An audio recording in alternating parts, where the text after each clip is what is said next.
Joseph, the boy who was sold into Egypt by his own brothers. This is the story of how Joseph became a slave in the land of Egypt because of the jealousy of his older brothers.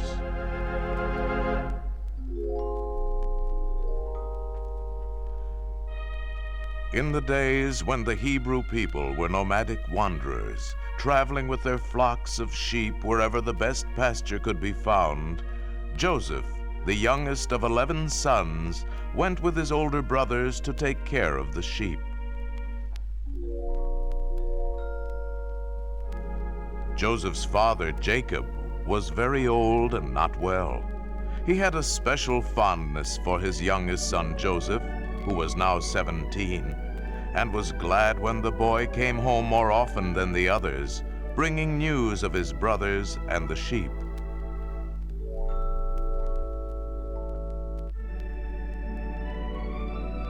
Sometimes Jacob's affection for Joseph tempted him to show favoritism, which was too much for the elder brothers.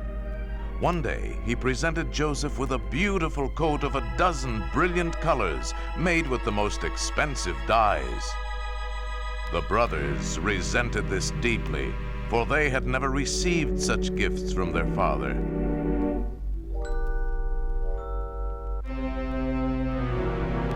Full of jealousy, the brothers turned their backs on Joseph and tried to ignore him as they talked with each other about their adventures with the sheep. Joseph was hurt because he felt unwanted by his brothers, and from this time on, the brothers began to avoid Joseph whenever they could. One day, Joseph told his brothers about a dream he had had. Dreams were important to Joseph's people. They might be signs of danger and could help in making decisions. Sometimes God spoke to people in dreams. Joseph's dream was about himself and his brothers. "I had a dream," said Joseph, "that we were tying up sheaves in a field. My sheaf was standing straight up, and strangely enough, your sheaves all bowed down to mine."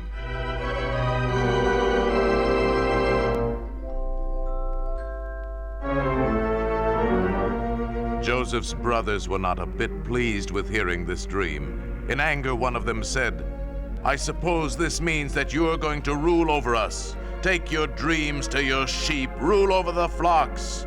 Maybe they will bow down to you, and you can do something useful for a change." And the brothers hated Joseph more and more.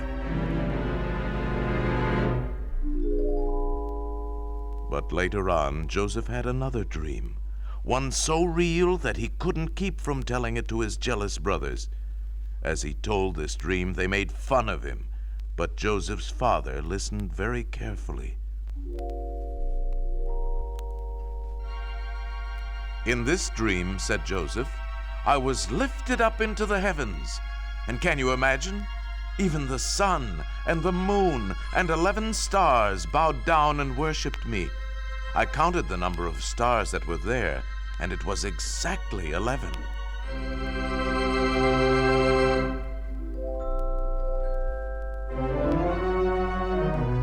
This was enough to bring Joseph's aging father off his couch, and he said to Joseph, "Are you telling us that I and your mother and brothers, even our unborn child, will all be bowing down to you? I think your majesty is getting a bit too impudent for your age." And yet, with those very words, there was a touch of softness in Jacob's voice and a thoughtful look in his eyes. Dreams could be a sign. Jacob pondered, what sign could this be?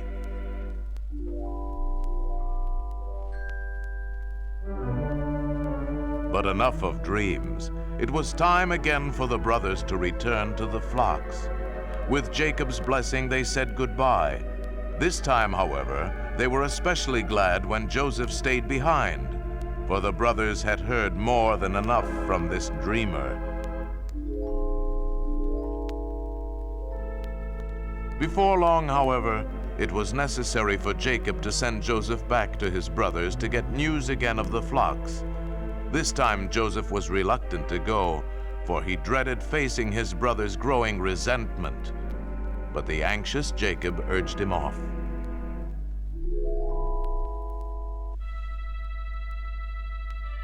After Joseph had traveled for a day searching for his brothers, he met a stranger who knew where they were and pointed the way for him.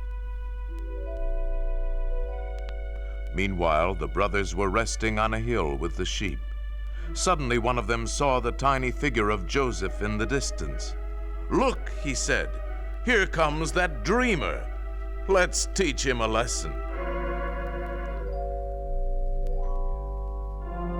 "Yes," said another, "let's really frighten his dreams out of him." But Simeon, the next oldest, was for stronger measures.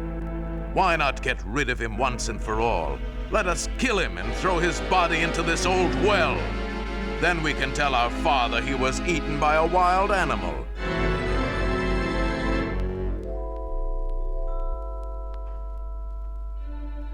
Reuben, the oldest, was quick to protest. "Why shed his blood if we can help it? Put him in the well if you must, but let him live. Even if he gets out, he'll never find his way home. That way we'll be rid of him, but we won't have his blood on our hands." And so the brothers all agreed. When Joseph arrived, they stripped him of his beautiful coat and dragged him towards the opening of the abandoned well. Joseph was so taken by surprise that he hardly knew what was happening.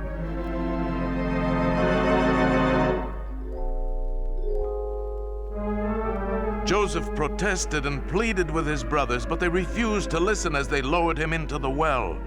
The well was dry, but very deep and very dark at the bottom. But what Joseph feared most was the hatred in the eyes of his own brothers.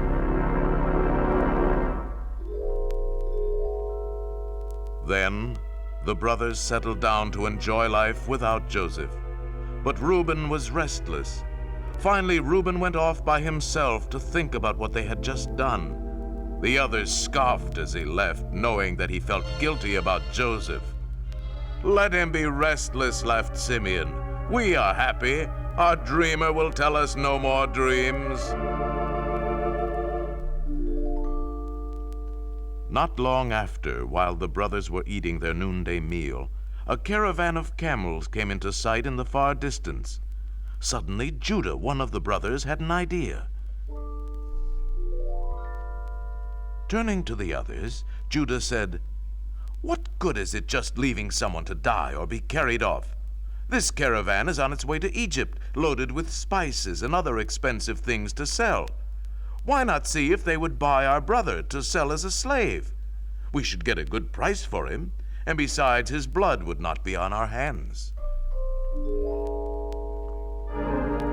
And they all agreed. Some of the brothers hurried to get Joseph out of the well, while the rest waited to meet the caravan and arranged to sell Joseph. Eagerly they guessed at the price they might receive.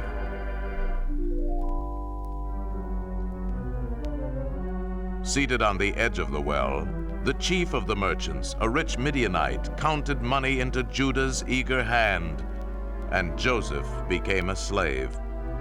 All the while, Joseph stood silently by, sick at heart, watching and wondering how his own brothers could do this to him.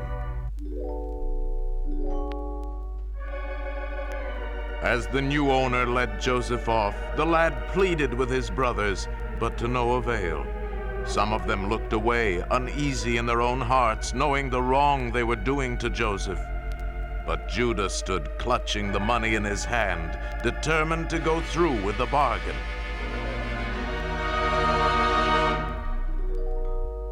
The caravan was gone, and the other brothers were back with the sheep, when Reuben, who had left them earlier, returned to the well. Having made up his mind secretly to set Joseph free, Reuben was horrified to find that the well was empty.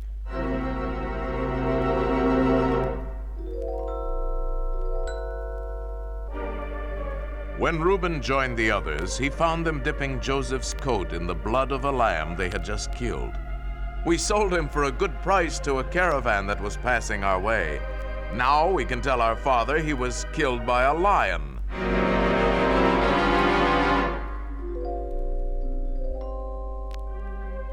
So they returned to the camp of their father and showed the blood-stained coat to Jacob, telling him they had found it that way, lying in the hills.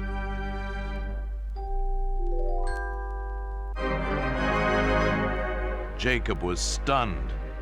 "This is my son's coat," he cried. "My youngest son has been torn in pieces by some wild animal. Oh, why did I ever send him off?" Meanwhile, the brothers stood behind their father, smiling with great relief to find he actually believed their story.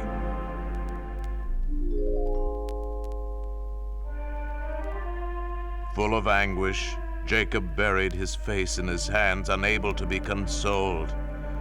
"How can I live," he sobbed, "when my youngest, my dearest son is dead?"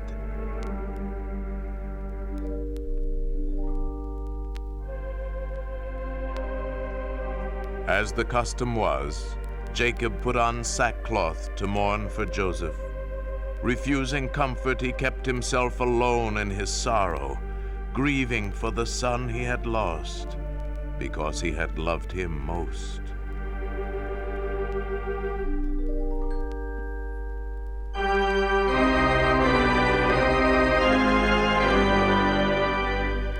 And so ends the first part of the story of Joseph, the story of the boy who was hated so by his own brothers that they sold him as a slave to be carried off to Egypt.